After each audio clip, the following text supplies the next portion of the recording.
Israël. Mais tout d'abord, Vincent, commençons avec l'expulsion de Novak Djokovic. Cette expulsion révolte les Serbes, mais elle est plutôt cohérente, Vincent, avec la façon dont les Australiens traitent les questions d'immigration.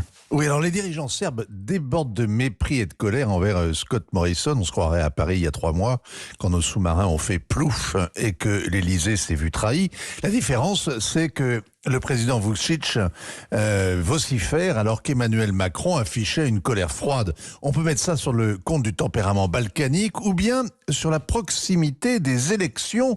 Dans 2 mois et demi, les Serbes voteront pour choisir leur président et leurs députés. Si Djokovic se présentait, il obtiendrait un plébiscite. Le champion est un héros, un exemple, un saint. Il est prophète en son pays et suggérer qu'il aurait mieux fait de se faire vacciner avant de gagner Melbourne serait un suicide politique. Donc, Alexandre Vučić le soutient à fond. En Australie, c'est le contraire et c'est pareil. Les élections sont en juin. Le gouvernement de Scott Morrison est en réanimation, totalement débordé par la vague Omicron. 71% des Australiens étaient favorables à l'expulsion de Djokovic. Le pouvoir n'a pas hésité longtemps. Alors c'est le ministre de l'immigration, Alex Hawke, qui a décidé vendredi d'annuler le visa du joueur. Oui, car il y a un ministre de l'immigration. Il est tout puissant au sein du gouvernement. En tout cas, son pouvoir discrétionnaire dépasse et de loin celui de ses collègues. Il est le ministre de la raison d'État.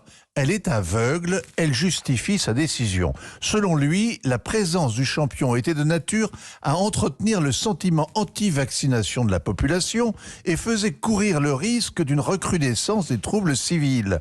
On peut s'étonner de cette prudence dans un pays où 92% des plus de 16 ans sont vaccinés, mais il s'agit de faire un exemple que personne ne doute de la détermination de l'État et c'est exactement le même type de raisonnement qui est appliqué aux migrants. Alors, on a quand même un paradoxe, Vincent, c'est que l'Australie est un pays peuplé d'immigrants, mais qui ne laisse plus aucun migrant entrer.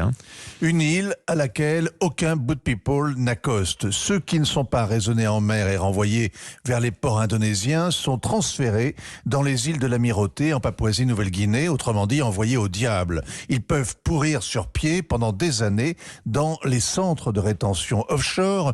L'opération Frontières souveraines a été relancée en 2013. Certains migrants croupissent donc depuis 8 ans dans la chaleur suffocante de la forêt tropicale où on les oublie. 1 millier d'étrangers ont été ainsi abandonnés au limbe dans des conditions qui feraient honte, même à l'administration pénitentiaire en France, c'est dire. Parmi eux, il y en a qui relèvent de l'asile politique et qui finissent par l'obtenir. Ils peuvent alors rester sur place dans l'île de Mainus ou dans le micro-État de Nauru.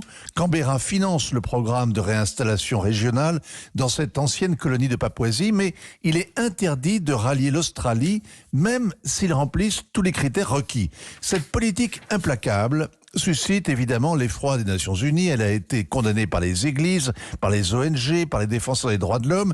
Le gouvernement australien reste impavide. Il répond que sa détermination à sauver des vies en dissuadant les migrants de s'embarquer, la fin justifie les moyens.